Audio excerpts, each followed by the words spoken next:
Tonight on Reporting Scotland, Nicola Sturgeon reshuffles her cabinet. John Swinney goes to education and Derek Mackay is the new finance secretary.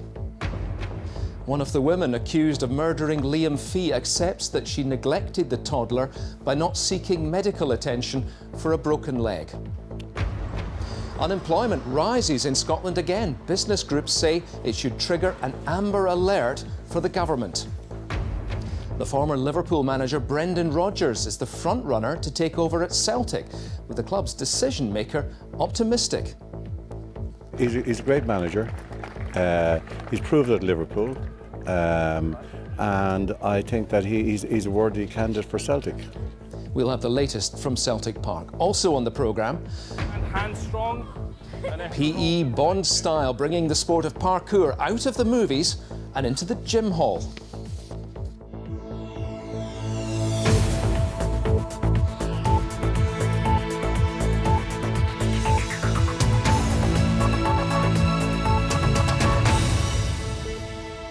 Good evening. Nicola Sturgeon has unveiled her new cabinet, stressing that her main focus is to ensure a world-class education system. To that end, the biggest change she's made is to move the Deputy First Minister, John Swinney, from finance to education. His old job is split in two, with Keith Brown becoming Economy Secretary and Derek Mackay promoted to become Finance Secretary to oversee the Parliament's new tax powers. With more details, here's our political editor, Brian Taylor. That you will well and truly serve Her Majesty Queen Elizabeth in the office. With suitable solemnity, Lord Carloway, the Lord President, accompanied by 14 other judges, administers the oaths of office to Nicola Sturgeon. She accepts power with the customary nod. Will you now sign the parchments? Signing the parchments, she becomes once more First Minister and Keeper of the Great Seal of Scotland, symbol of authority. As I think you said yesterday, there are some tough decisions ahead. Lord Carloway noted that her duties would be arduous. First duty, a cabinet reshuffle at Bute House, her official residence. First to arrive, her deputy, John Swinney. He moves from finance after 9 years to take charge of education, Miss Sturgeon's top priority. It's the issue that I want my government and me as First Minister to be judged on, so I think it underlines the importance to have given the Deputy First Minister, a Cabinet Secretary over many years of great accomplishment, the responsibility to take forward the government's agenda on that issue. John Swinney's finance remit is split, with Keith Brown taking charge of the economy, while Cabinet newcomer Derek Mackay handles finance, including tax powers, a reflection of Holyrood's new clout. And as part of that, Angela Constance will handle the new welfare powers. So what have you got, Minister? Getting his jacket on in readiness, Fergus Ewing arrives to join Cabinet for the first time. Are you being promoted to the Cabinet? Well, I think it's up to the First Minister, isn't it? What would you like? Well, it's a lovely day. Home! Shale gas has got to go! He moves from energy and the controversial topic of fracking to take charge of the rural economy, including the pledge of universal broadband links. 3 Cabinet Secretaries stay where they are, Shona Robeson at Health, Michael Matheson at Justice and Fiona Hislop at Culture. But there are changes too. The Scottish Government has ambitious targets to tackle climate change, but has failed to meet them. That topic is now prized out of the Rural Affairs Department, where it's felt it was swamped. Rosanna Cunningham takes charge as part of her environment brief. Well, that brings back fond memories. Richard Lochhead stepped down from Cabinet after 9 years at Rural Affairs. Delays over farm payments brought sharp criticism, but he says he wants to focus on his children and his wife, who has breast cancer. These things just put life into perspective, and I think after 9 years, I want to take a back seat from government. Also standing down, Alex Neil from Social Justice. The new team, still 10 in Cabinet, still gender balanced, but with new remits for 6 ministers to match new priorities. And Brian joins me now from Holyrood. How do you assess today's reshuffle, Brian? It's an intriguing thing here at Holyrood. The opposition party leaders are all wishing a personal best to the new incumbents, loads of luck, but also stressing that they will be judged by results. And in the case of John Swinney, that is literally true. The task he has been set is to close the so-called attainment gap, that school performance, the gap between those who come from richer backgrounds and those who come from poorer backgrounds, and he will be judged by that result. And Nicola Sturgeon says she wants a government to be judged by that. Let's bring you up to date on some of the junior appointments, a reshuffle of the junior ministers as well. 4 new names coming in to government for the first time: Mark MacDonald, Kevin Stewart and Shirley Ann Somerville. And intriguingly, one name that's coming into government is Jean Freeman. She's no stranger to government. She was a special advisor to Jack McConnell as the Labour First Minister. Brian, many thanks for that. As we've heard, the Queen has set out the UK government's plans for the next year. But just over half of the bills actually apply to Scotland, and critics have dubbed it a wasted opportunity. Here's our Westminster correspondent, Nick Erdley. The state opening of Parliament is a day of pomp and ceremony at Westminster. The Queen on her way to the House of Lords to set out the government's plans for the next 12 months.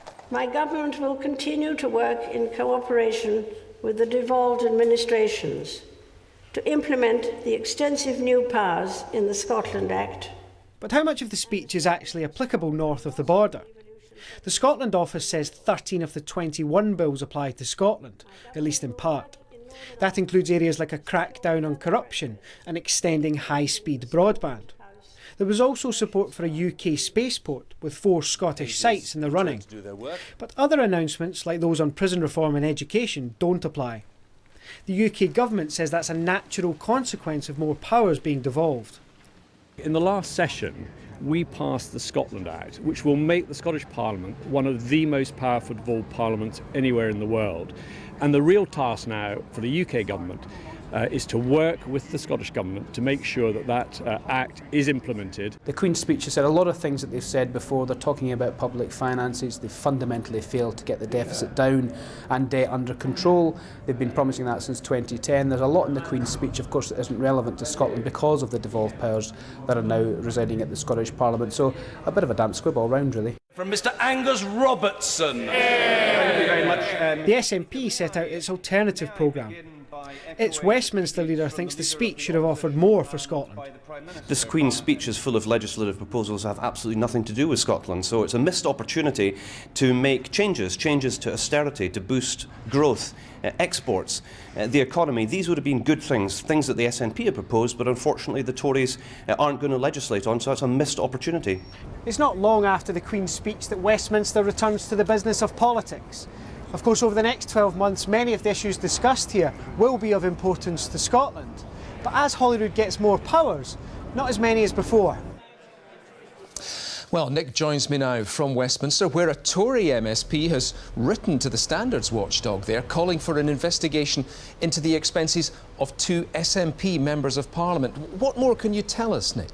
That's right, David. This all surrounds claims that 2 SNP MPs, Angus MacNeil and Stuart Hosey, had relationships with a female journalist. Now, it's claimed that the journalist, Serena Cowdy, spent time in a hotel which Mr MacNeil had claimed under MPs' expenses. Now, under the rules here, MPs are perfectly entitled to claim for overnight accommodation up to £150 per night, and there's no requirement for them to say who they were with.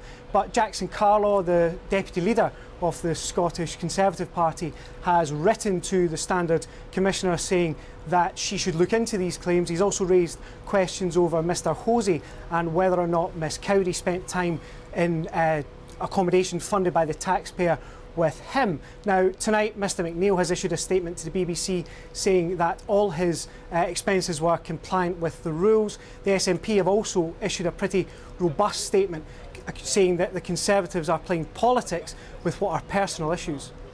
Nick, many thanks for that. One of the women accused of murdering the toddler, Liam Fee, has told a court that she never assaulted the child and was in complete shock when she realised he'd died. But Naomi Fee accepted that she'd neglected him by not seeking medical attention for a broken leg. Joanne Macaulay reports now from the High Court in Livingston. This was the second day of evidence from Naomi Fee, seen here on the right with partner and co-accused Rachel Fee. She said that in the week leading up to Liam's death, she'd heard screaming in his bedroom. She said when she went to investigate, another child in the house in Fife told her he'd been standing on the toddler's legs and had thrown him across the room. Naomi Fee said that in another incident, the same boy had his hand over Liam's mouth. She claimed after these incidents she noticed that Liam didn't want to bear weight on his leg. The court heard that Naomi Fee had searched on the internet for advice on broken legs and hips, but that she and Liam's mother, Rachel, had not taken the child to hospital to seek medical attention. She was asked if she agreed that that would make her guilty of neglect. She said yes. Prosecutor Alex Prentice QC put it to her, "He was in excruciating pain and you knew there was a risk of death and you failed to get help." Naomi replied, "Yes, that's right." Alex Prentice said, "You didn't care if he lived or died." Naomi Fee said, "Yes, I did." Alex Prentice said, "But if you had cared, you'd have taken him to hospital." Earlier, Naomi Fee's defence counsel, Mark Stewart QC, asked about the day Liam died. She said she'd found him looking white and lifeless, but she denied there was any delay in dialling 999. Mr. Stewart asked, "When you found Liam wasn't breathing, what was your immediate reaction?" Naomi Fee said, "I was absolutely devastated." Mark Stewart asked, "Did you have any part in inflicting the fatal injuries on Liam or any other injuries on Liam?" She replied, "No, never." Naomi Fee also denied a series of allegations of ill-treating two other boys, including claims that one child was put in a cage, that a child was tied to a chair in a room with snakes and rats, and that the two boys were compelled to harm each other. Naomi Fee and her partner Rachel Fee deny murdering Liam Fee and ill-treating two other boys. The trial continues. Joanne Macaulay reporting Scotland at the High Court in Livingston. You're watching Reporting Scotland from the BBC. Still to come on tonight's programme. The fishing boat, which sank with the loss of 3 lives, is brought to Clydebank for expert examination.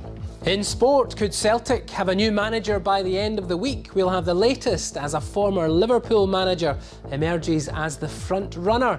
And why Glasgow could have to make rugby history to reach the Pro 12 final.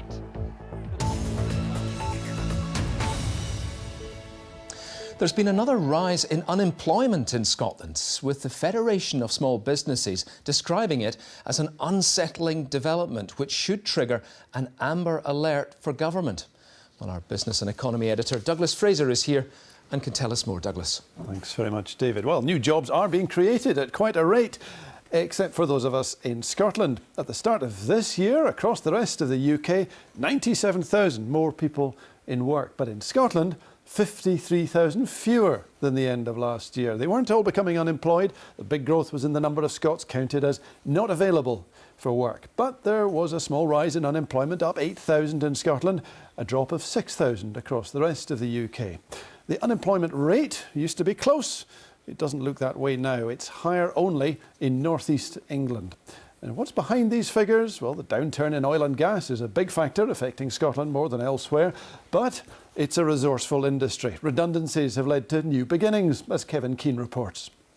Just dive in. The shifting sands of the business world can produce some astonishing outcomes. While tens of thousands are losing their jobs, entrepreneurs are cashing in on ideas like this 3D mapping in a sandpit. Which allows for talk to be transferred through the tool. Tristram Horn is a former engineer who's developed this new tool to speed up the process for drilling wells. He says the downturn meant he was pushing on an open door.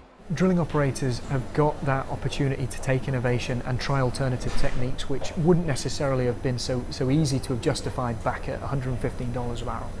You know, when the operation could easily be provided a profitable margin without needing innovations and without needing alternative techniques.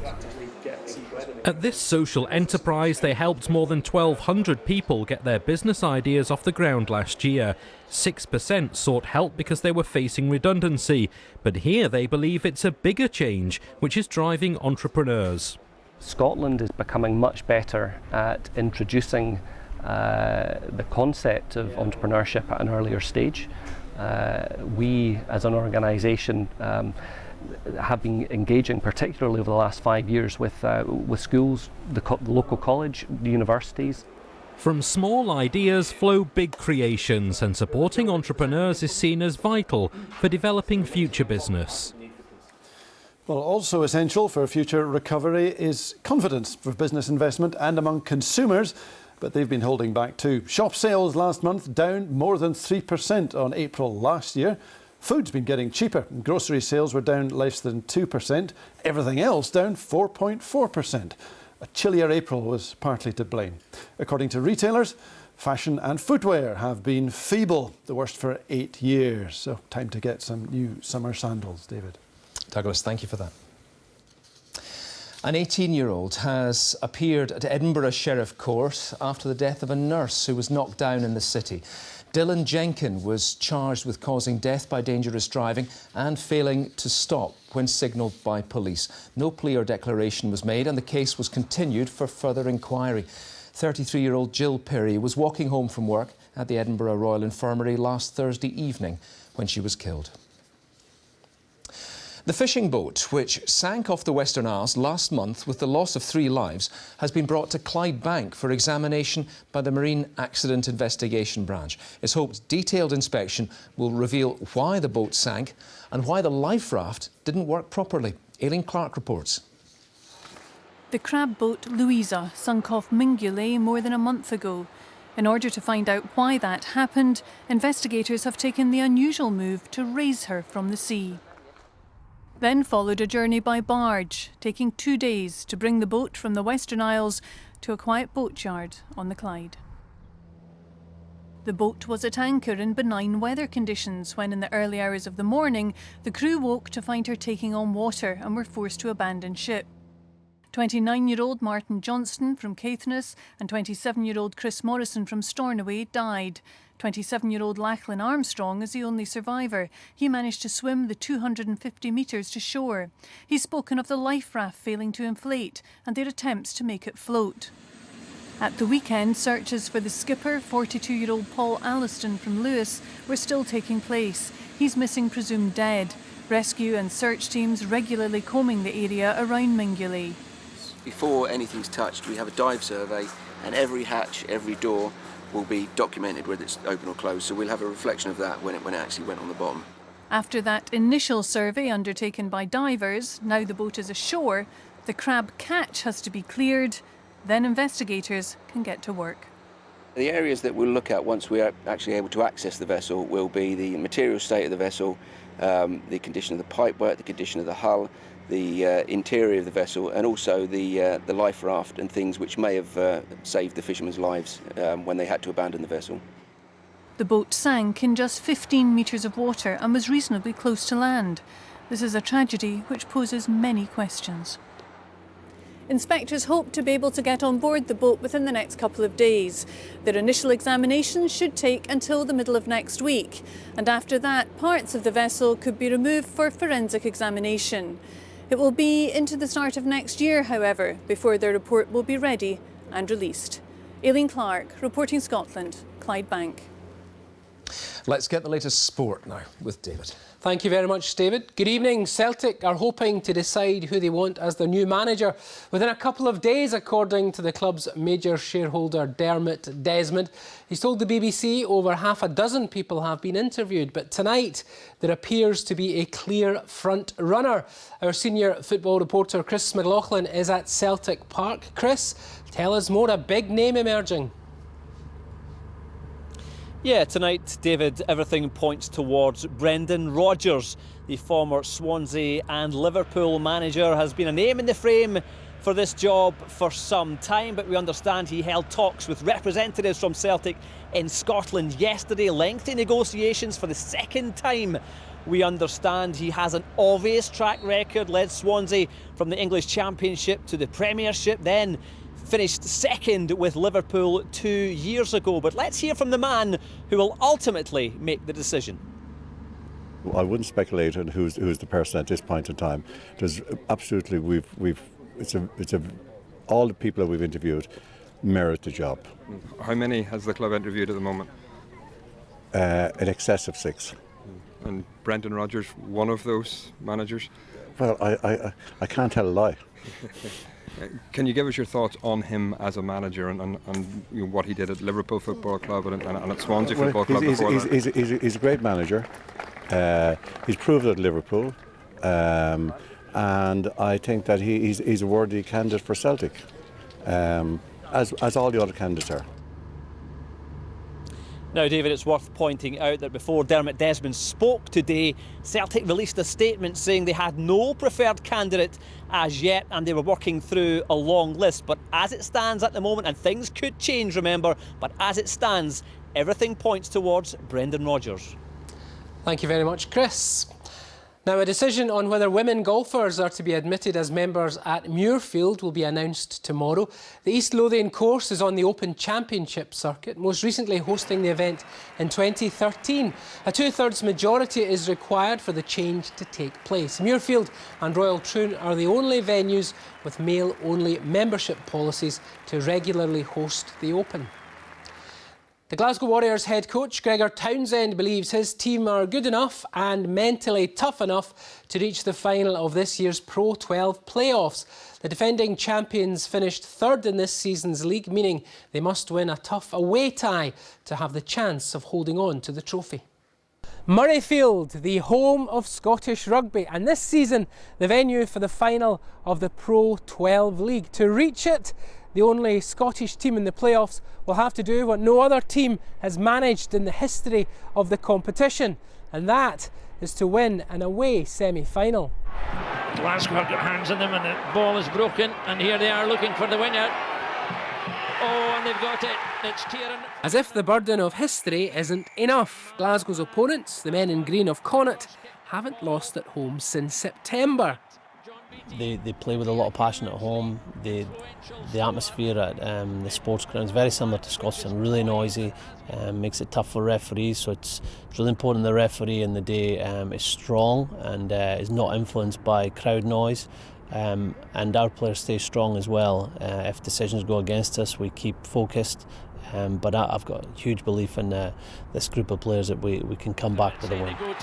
Warriors didn't manage that a week and a half ago, Connacht beating them in the last match of the regular season to earn a home tie in the playoffs. We've worked hard to get it at home, and there's no doubt it's pretty magical at the sports ground. But I think it's the one-off games now, and we know they'll come back stronger. We know we have to prepare and so we can give it our best shot, but we know how hard it's going to be. It's a huge challenge to go over there, but it's also a great occasion, great opportunity. The Glasgow captains had the opportunity to psych out his opposite number from Connacht and vice versa. Neither taking it though, both having eyes only for the Pro 12 trophy. And that's all tonight's sport, David. David, thanks very much for that.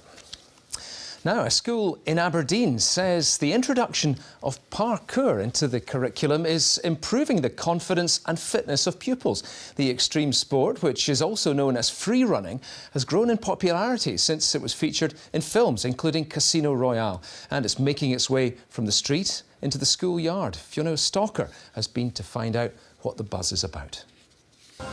This is PE Bond style. It's all about movement of the body, going over objects rather than round them, pushing boundaries. So you land, hands strong, and then roll to the side, OK? Parkour is now part of the curriculum here at Northfield Academy, and the pupils have grabbed it with both hands. It's great for their fitness. A lot of these guys I've seen, and you can tell with them their fitness benefits that they've developed, strength, cardio, fitness. I think mostly the thing that keeps them coming back is the enjoyment. It's a change for them. It's used to being told, don't climb up there and don't jump over that and watch, you're going to hurt yourself doing that. But they've been taught how to do it safely. They've been built up from a very basic level, and they're taught to do it safely. And now it's a case of encouraging them, go and try that, go and climb up there, see if you can get to the top of that. This climbing, jumping and running sport began in France in the 1980s. It's now bursting through a growing number of school gates, tearing its way through gym halls and flying into the playground. Parkour Scotland, the organisation that promotes the sport, say there's been a big increase in participation in the last couple of years. And they say the recent uptake of parkour in schools is hugely welcome, introducing the sport to a whole new audience. And they just can't get enough. I think it's really cool because It's just a bit different from like football and basketball and badminton and netball and all that. You get a rush. You don't know what's going to happen next, so you just hope for the best, really. I've always admired parkourists. You know, jumping across roofs, jumping off of buildings. It's really scary, but yet you really do enjoy the thrill afterwards. And with every pupil in this school now getting the chance to experience that thrill, parkour is here to stay. Fiona Stalker reporting Scotland, Aberdeen. It looks like a lot of fun. Now, just before the weather forecast, here's Shelley with details of Scotland 2016. Tonight, as Nicola Sturgeon puts her most experienced minister in charge of education, we're looking at the winners and the losers in her cabinet reshuffle. And just how relevant is the Queen's speech these days, with so many powers devolved to Holyrood? Join me over on BBC Two at 10:30. So let's get the forecast now with Cossa. Hi. Thank you, David. Good evening to you all.